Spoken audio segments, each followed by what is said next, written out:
Most people don't feel lost because they don't have a life path. They feel lost because they're living a life that was never truly theirs.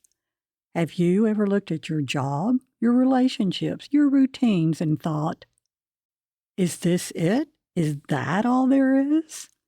This moment is the beginning of Carl Jung's Individuation, the psychological journey of becoming who you really are. Once you see the way forward in that journey, you can't unsee it. And today, I'm going to reveal it to you. I'm Linda, your guide through your inner journey. I'm a real person and not an AI voice. I translate depth psychology, Jungian philosophy, archetypal wisdom, and spiritual transformation into tools you can actually use without academic jargon or New Age fluff. In the last video, we uncovered something uncomfortable about the Narcissus trap. Most of us aren't living our own lives. We're performing roles on a stage inside someone else's drama. Stephen Karpman called it the Drama Triangle. It has 3 roles. First up is the persecutor. It roars as a version of the false intellect. It presents arguments that sound smart and based on reason, but really, they're just opinion. The rescuer's white knight is false emotion. In this role, it is driven by the need to be needed, more than the other person needs saving. And the victim is symbolized by the sheep just going along with the herd.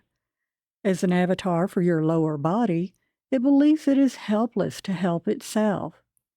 Nietzsche's last man, your enslaved will, it was added to the triangle. It's represented by the zombie just going through the motions.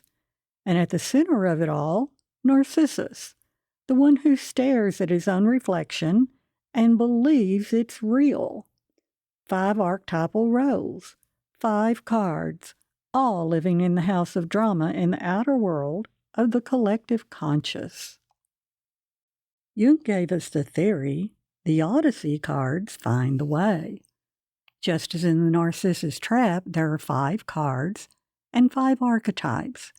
Same elements, but evolved and transformed through individuation. No longer false, no longer enslaved, no longer a mask. Think of it this way. The Narcissus trap is the outer world played out on the stage, your relationships with others, and the roles you perform. The Odyssey is your journey through the inner world of the labyrinth. This includes your relationship with yourself and the qualities you cultivate because they're important to you. Let's begin your journey home with card 6, the Wayfinder. It represents all 4 elements of your soulless person moving together. The ship symbol and the name were inspired by Homer's Odyssey, and you're every member of the crew. That's individuation, not perfection, not a destination, but the act of bringing every scattered piece of yourself into one vessel and sailing. You're not lost. You're just not home yet. The first soul element on this Odyssey is the Pilgrim, card 2. It is one of many versions in life of the element of body. In the Narcissus trap, it's represented by the sheep. The color for the body element is brown, the color of earth, of ground, of something solid under your feet. Your journey as a pilgrim begins with solitude, not loneliness, but solitude. There's a critical difference between them that changes everything. Loneliness is the pain of being alone while still needing the approval of others. And the Narcissus trap, it's the sheep being shunned by the flock. In contrast, solitude is a choice. The adventurer walks alone, not because no one wants them, but because the path demands it. This is how you move from the virtual soul, that's the world where others control your choices and your destiny, and you move into the soulless person where you begin traveling a different path. Just as the victim grows into the pilgrim, The sheep leaves the fields to enter the new world of the sea. Leaving his footprints behind in the sand, Odysseus and you begin the adventure. This is sensing Jung's most grounded function. You're no longer performing in someone else's drama. You're walking your own path. You're coming home, one step at a time.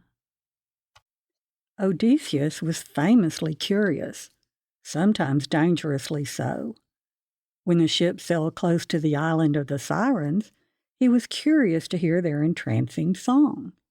Even though their songs were known to drive sailors crazy enough to die on the rocky shores, he had to hear it, but not enough to die for it. Instead, he plugged the ears of his crew and had himself lashed to the mast. He chose to experience the danger. This is Curious, card 3. The will element is green, the color of growth and of new life. In the Narcissus trap, Nietzsche's last man becomes curious in the Odyssey set. The zombie appears when the will is completely enslaved, whereas here, it becomes a hand reaching for a star. This is Jung's intuition function, the ability to perceive what isn't visible in the social world. It's both the engine of growth and the source of your greatest setbacks. Why? Because the social world, like the siren song, punishes curiosity. And the lesson learned by Curious? That while curiosity opens the door to growth, it must be balanced by wisdom. If this journey is starting to feel like your story, hit subscribe. Every video on this channel comes back to these 4 elements: the intellect, emotion, will, and body. This isn't random content, it's a system. And you've just found some of the signposts. Now we come to the card that changes everything. The Dreamer, card 4. The color for the emotion element is purple. And the symbol? The Trojan Horse. Think about what happened at Troy. For 10 years, the Greeks did the same thing every day. They charged the gates, brute force, strategy by repetition, and for 10 years, nothing worked. Then one night, something big shifted. Not a better plan, a different kind of thinking.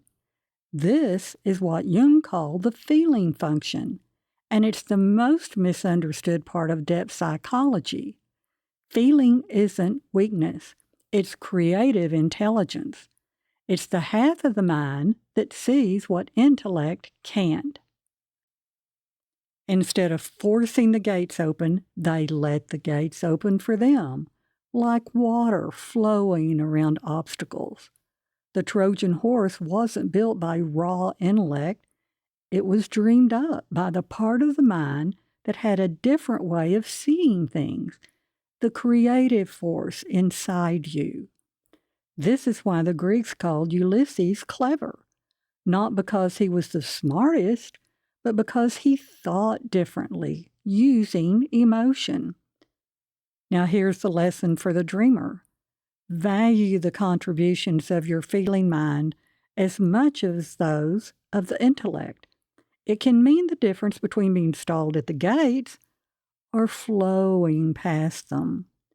And this next transformation might be the most important one Jung ever described. In the Narcissus trap, your intellect wants to run everything. It locks your intellect in survival mode, controlling, dominating, forcing solutions. That's the lion, the persecutor. But what happens when it finally learns its real job? It becomes the seeker, the 5 card. In your evolved state, the dreamer is the part of your mind that sees the vision that solves the problem. But a vision without a plan is just a fantasy, and someone has to figure out the details, the nuts and bolts of making it real. That's what the seeker does. Think of it this way. The dreamer says, We'll build a giant horse and hide soldiers inside. The seeker says, how big does it need to be? What wood do we use? And how do we get it to the gates of Troy? The seeker doesn't create the strategy. It engineers the solution. But here's the problem. Most of us never let our intellect become the seeker. Instead, it stays stuck in the Narcissus trap. The seeker is what your intellect becomes when it finally stops managing other people's drama and starts solving real problems, your own problems. The intellect had to learn something humbling if it wants to thrive in life. In the Narcissus trap, the intellect believes it runs the show. But in the Odyssey, it learns its limits. Jung called this version of the intellect the thinking function. That's the part of the psyche that wants to analyze, categorize, and make sense of the world. He understood something even Plato missed. Thinking isn't always supposed to lead. When it does, it becomes rigid. It overanalyzes, it controls, it mistakes the map for the territory. The seeker is what the thinking function looks like when it's healthy, when it serves the larger vision instead of trying to control or force it. So think about your own life for a moment. Is your intellect still playing lion, trying to control everything around you? Or has it started becoming the seeker, solving problems that actually matter? If you're new here, this video is part of a series. We've been exploring the entire journey of the soul, from the roles you play in the social world to the path that leads you home. In the Jekyll and Hyde trap, we explored how the false self gets built, the mask you wear to survive in the virtual world. In Nietzsche's Last Man, we mapped the Narcissus trap, the social system that keeps you stuck, rotating between roles. And today we followed the Odyssey, the journey from that trap to your true self. I've made the full Odyssey card set free for a limited time for subscribers. Download the link in the description. 5 cards, different suit, 1 journey. Odysseus got lost because he wasn't ready to go home yet. He hadn't done the inner work. He hadn't grown the inner parts of himself.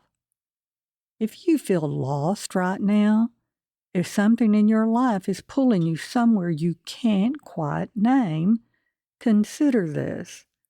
Maybe you're not lost at all. Maybe you're just not home yet. And maybe this journey you're on right now, this spiritual awakening, this restlessness, this search, is exactly the one that will bring you there. That's what Carl Jung's individuation really is.